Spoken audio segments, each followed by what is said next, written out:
साथियों, आप सभी का वेलकम है आप सभी के इस प्यारा सा चैनल एल2 भैया पर। देखेंगे साथियों, जो भी स्टूडेंट का एग्ज़ाम 2023 में मौलवी का हो चाहे फ़ोकानिया का हो, तो उनके लिए अब वक्त ज़्यादा नहीं है। कभी भी डेट आ सकता है, ये कहा नहीं जा सकता। जैसे ही चेयरमैन बैठेगा, ये नहीं कि चेयरमैन कन्फर्म है कि किसी को प्रॉपर तौर पे बनाया जाएगा। किसी को भी अगर कोई कोई ओहदा पर है, तो उसी को चेयरमैन के तौर पर कुछ देर के लिए बहाल करके उसका एग्ज़ाम डेट जारी कर सकता है। तो इसीलिए मैं सभी से रिक्वेस्ट करूंगा, गुजारिश करूंगा, आप अपनी तैयारी को ज़ोरों शोर से लगाए रहिए, मेहनत कीजिए। तो चलिए साथियों, इससे पहले हमने मौलवी एग्जामिनेशन 2023 के लिए हिंदी का VBI ऑब्जेक्टिव जो है वो पार्ट 1 वीडियोस आपको दे दिया था। साथियों, ये पार्ट 2 वीडियोस है। तो चलेंगे साथियों, इस वीडियोस की मैं शुरुआत करूं इससे पहले सब दिन की तरह आज भी मैं आपसे रिक्वेस्ट करूंगा कि अगर आप चैनल पर पहली बार विजिट किए हैं, चैनल को सब्सक्राइब कीजिए, वीडियो पसंद आए तो लाइक कीजिए, अपने साथियों में ज़रूर शेयर कीजिए। तो चलिए वीडियो की शुरुआत करते हैं। तो आइए साथियों, इससे पिछले वाली वीडियोस में हमने यहाँ तक आपको ऑब्जेक्टिव करवा दिया था कि अपनी चिंता से बाहर निकल सूरदास अचानक क्यों सोचने लगा था। तो शायद इसका मैं नहीं बता पाया था, तो यहाँ पर मैं आपको ऑलरेडी बता चुका हूँ, बता दे रहा हूँ कि क्योंकि क्या मैं रुपये दोबारा नहीं कमा सकता, इसी वजह से वो रो पड़ा था। चलेंगे साथियों, आज के ताज़ा तरीन सवाल के साथ आपके मैं मुखातिब हो रहा हूँ। तो चलेंगे साथियों, नेक्स्ट सवाल है कि अब सूरदास अपने दुखड़े को भुलाकर सुभागी के बारे में क्या कहता है। यानी अब सूरदास, अगर आपने उस वीडियोस को नहीं देखा तो उस वीडियोस को देख लीजिएगा, वरना फिर आपको बहुत दिक्कत हो जाएगी। ये देखिए, आपके ऑब्जेक्टिव में भी ये काम आएगा, सब्जेक्टिव में भी आपको ये काम आएगा। तो इसीलिए मैं गुजारिश करूंगा, रिक्वेस्ट करूंगा कि आप वीडियो को ज़रूर देखिए। अब सूरदास अपने दुखड़े को भुलाकर, यानी सूरदास जो है साथियों, उनका जो घर में आग लग गया या फिर और भी बहुत कुछ हो गया, बेचारा भीख मांग मांग कर रुपया कमाया था, तो उस दुख को भुला करके सुभागी के बारे में क्या कहता है। सुभागी से जो है ना, इसको लव हो गया था बेचारा को, लेकिन कोई शक नहीं करता था। तो उसने उत्तर ये कह रहा है कि भैरों उसे कभी अपने घर न रखेगा, बेचारी कहाँ कहाँ भागी फिरेगी। क्योंकि भैरों को जो है ना साथियों, उनके जो हस्बैंड थे सुभागी के, उनको ये देखिए, ये हस्बैंड हो गया किसका, तो सुभागी का, भैरव, ठीक है। तो भैरव को शक हो गया था अपनी वाइफ पर कि ये सूरदास से लव करती है, तो भगा भी दिया था बेचारी को। तो बेचारा सूरदास सोच रहा था कि अब पता नहीं भैरव उसको रखेगा कि नहीं रखेगा, कहाँ कहाँ भागी फिरेगी। ओके, आप ये इसे लिखिएगा। नेक्स्ट सवाल है कि अब सुभागी जगदर के साथ कहाँ जा रही थी। उसके बाद जो है ना साथियों, जगदर के साथ फिर सुभागी कहाँ जा रही थी, क्योंकि सुभागी सूरदास के घर के पीछे में छुपा हुआ था। तो किसके घर जा रही थी, तो भैरव के घर, यानी अपने ससुराल जा रहा था, वो जा रही थी सुभागी।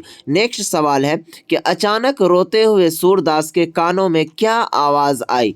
यानी कि जब सूरदास अचानक रो रहा था ना, तो उसके कान में कुछ आवाज आया था। क्या आवाज आया था, तुम खेल में रोते हो। यानी सूरदास को पता नहीं अचानक कहाँ से नई आवाज़ आया कि तुम खेल में रोते। यानी मान लीजिए कोई प्यार मोहब्बत करता है, तो कभी कभी बातचीत में कोई लड़का हो या फिर लड़की हो, वो रोने लगती है या फिर रोने लगता है, तो कहते हैं ना कि अरे यार, काहे के लिए तुम नाटक कर रही है, या फिर तुम काहे के लिए नाटक कर रहा, तुम फालतू का हमको दिखाता है, हम रोते हैं।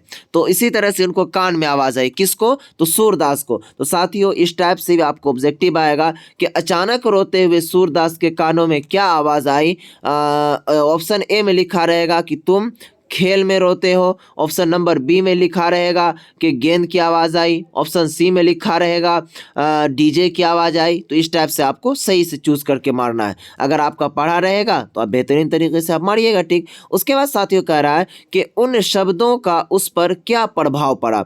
यानी कि जब ये क्या कहते हैं, तुम खेल में रोते हो, ये जो सुनाई दिया ना उनको, सूरदास को, तो उन शब्दों का, यानी उन लफ्ज़ का जो उन पर क्या प्रभाव पड़ा सूरदास पर, तो वह सोचने लगा, सच्चे खिलाड़ी कभी रोते नहीं, बार बार हारने पर भी हिम्मत उनका साथ कभी नहीं छोड़ती, यही सोच रहा था वो। चलेंगे साथियों, नेक्स्ट सवाल है कि सहसा सूरदास उठ खड़ा हो क्या करने लगा। यानी कि बेचारा सूरदास एक तो घर जल गया बेचारा का, जो पैसा छुपा करके रखा हुआ था, पैसा जो कितना था आप ऑब्जेक्टिव आपसे बता चुके हैं, अगर उस वीडियोस को देखें तो कमेंट कीजिए। तो उनके पास पैसा कितना जला था सूरदास जो रखा था अपनी पोटरी में, और पैसा जो कहाँ रखा था छुपा करके साथियों, वो अपने घर में जो है वो पैसा कहाँ पर रखा था, ये ऑलरेडी मैं बता चुका हूँ। 500 से अधिक रुपया था या 500 से कम था या फिर 600 से अधिक था, तो आप बताएंगे। और पैसा कहाँ छुपा करके रखा था आप कमेंट बॉक्स में ज़रूर बताइए। कह रहा है कि सहसा सूरदास उठ खड़ा होकर क्या करने लगा था, तो विजय गर्व की तरंग में राख के ढेर को दोनों हाथों से उड़ाने लगा। यानी विजय गर्व की तरंग में राख के ढेर को, यानी उसका घर तो बेचारा का जल गया, अब गया वहां पर बैठ के, सूरदास था दिखाई भी नहीं देता था, और वो राख को दोनों हाथों से क्या करने लगा, उड़ाने लगा था। चलिए नेक्स्ट सवाल है कि सूरदास को यूं देखकर वहां कौन कौन इकट्ठे होने लगे। यानी जब सूरदास राख उड़ाने लगा था ना, तो वहां पर जो सूरदास को देखकर कौन कौन इकट्ठा हो गया था, तो मिठुआ, घीसू और मोहल्ले के कई लड़के। अरे मिठुआ मिठुआ आया है मिठुआ, तो इस तरह याद रखिएगा कि कौन खड़ा हो गया था, मिट्ठू छोराने था, ये जो आपके घर के बगल में है जी, उसका घर मिठुआ का, भूल गए आप मिट्ठू को, वही मिट्ठू। उसके बाद घीसू से याद रखिएगा, मिट्ठू घी में रोटी लगा करके रोटी में घी लगा करके रोटी खाता था, तो मिठुआ, घीसू और जो मोहल्ला का कई लड़का आकर के खड़ा हो गया था साथियों। चलिए नेक्स्ट सवाल है, सूरदास को राख फेंकते देख सब पर क्या प्रभाव पड़ा। यानी कि ये जो तीनों आदमी था और बहुत सारे जो लड़के थे गांव के, दोनों थे ये, तो वो उस पर क्या प्रभाव पड़ा, तो सभी ने राख फेंकनी शुरू कर दी। अब बताइए कि वो बेचारा आया और जैसे वो राख फेंक रहा था तो सभी ने राख फेंकना शुरू कर दिया। नेक्स्ट सवाल है साथियों कि मिठुआ के पूछने पर कि अगर कोई बार बार घर को आग लगा दे तो सूरदास का क्या उत्तर करता, तो इसका राइट आंसर आएगा कि वह भी बार बार दोबारा घर बनाने की बात कहता। नेक्स्ट सवाल है कि सूरदास की झोपड़ी उपन्यास में प्रेमचंद ने सूरदास के व्यक्तित्व को कैसे दिखाया है। यानी कि सूरदास की झोपड़ी यानी एक उपन्यास है साथियों, सूरदास की जो झोपड़ी है ये क्या है, उपन्यास है, और इसमें प्रेमचंद जो है सूरदास के सूरदास के व्यक्तित्व को कैसे दिखाया है, तो प्रेमचंद ने सूरदास को एक संघर्षशील व्यक्तित्व दिखाया है, यानी कि मेहनती व्यक्ति दिखाया है। चलिए साथियों नेक्स्ट सवाल की ओर हम बढ़ते हैं। कह रहा है कि आरोहण, यहाँ से आपके सवाल और ऑब्जेक्टिव बनते हैं कि बस ने रूप सिंह और उसके साथी को किस स्टॉप पर उतारा। तो साथियों बस से कौन कौन जा रहा था, रूप सिंह और उसके साथी। आपसे पूछा जाएगा कि बस पर जो है रूप सिंह के साथ कौन जा रहे थे, तो उसके साथी। तो बस स्टॉप यानी कि जहां पर बस रुकती है बस स्टैंड पर, कहां पर उतारा था, तो देवकुंड के स्टॉप पर। किस जगह, देवकुंड के स्टॉप पर। तो इस तरह आपके ऑप्शन में रहेगा ABCD करके। उसके बाद प्रश्न संख्या 2 नहीं समझिए, इस टाइप से इसको आप 40 उधर हमने करा दिया। उसके बाद यहाँ पर 42वां क्वेश्चन समझिए कि रूप सिंह कितने वर्ष बाद अपने गांव लौटा था। यानी कि 11 वर्ष बाद रूप सिंह जो है साथियों वो कितने वर्ष बाद अपने घर से लौटा था, 11 वर्ष के बाद। नेक्स्ट सवाल है कि रूप सिंह के साथ और कौन उसके गांव आया था। यानी रूप सिंह जो था उसके साथ उसके गांव कौन आया था, तो शेखर कपूर IAS ट्रेनी, यानी कि IAS का ट्रेनिंग जो करवाता था शेखर कपूर भी रूप सिंह के गांव आया था।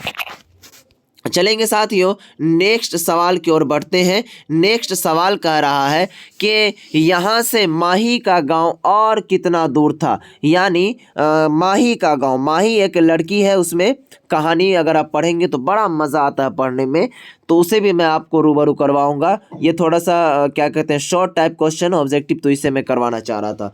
तो उत्तर हो जाएगा कि 15 किलोमीटर दूर था। नेक्स्ट सवाल है कि आरोहण कथा में लेखक ने क्या दिखाने का प्रयास किया है। यानी आरोहण जो है क्या है, कथा है। तो उसमें जो लेखक है वो क्या चीज़ दिखाने का संघर्ष किया है, प्रयास किया है, कोशिश किया है। तो पर्वतीय प्रदेश के संघर्षमय जीवन को, पर्वतीय प्रदेश यानी जिस प्रदेश में, जिस राज्य में साथियों क्या कहते हैं, पहाड़ होता है, पर्वत होता है, तो उस क्षेत्र के जो लोग होते हैं वो किस टाइप से मेहनत करते हैं, संघर्ष करते हैं, तो उन्हीं के जीवन को दिखाया है।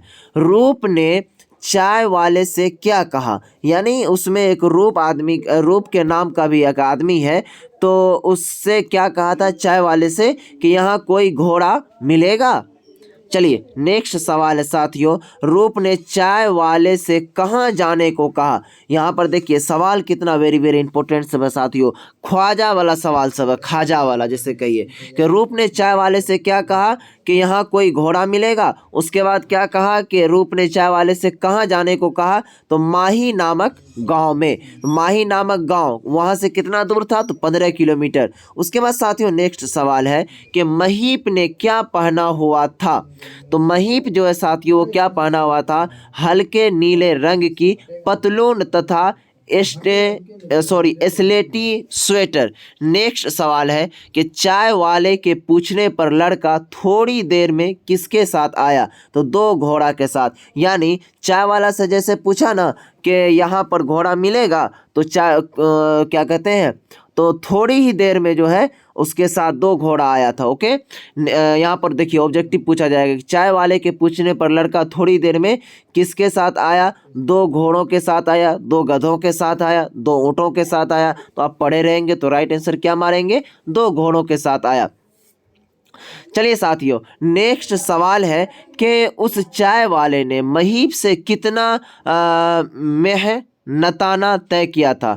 यानी उस चाय वाला जो महीप से कितना मेहनताना का मतलब ये हो गया साथियों कि उन्होंने जो मेहनत करेगा, मजदूरी करेगा, बेचारा वहाँ तक जो जाएगा उसका कितना रुपया लेगा, तो 2 घोड़ों के 100 रुपये यानी 100 रुपये ले आता। ओके, नेक्स्ट सवाल है कि लड़का किस घोड़े के साथ चल रहा था, तो शेखर वाले घोड़े के साथ चल रहा था, बड़ा गधा था ही।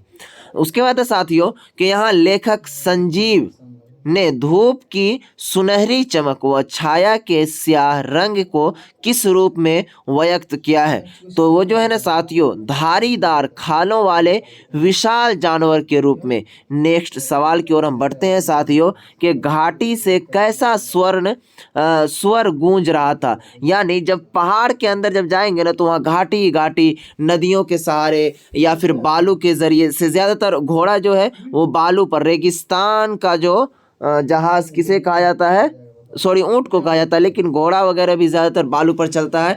तो कह रहा है किसी अदृश्य नारी कंठ से उमड़ते गीता का।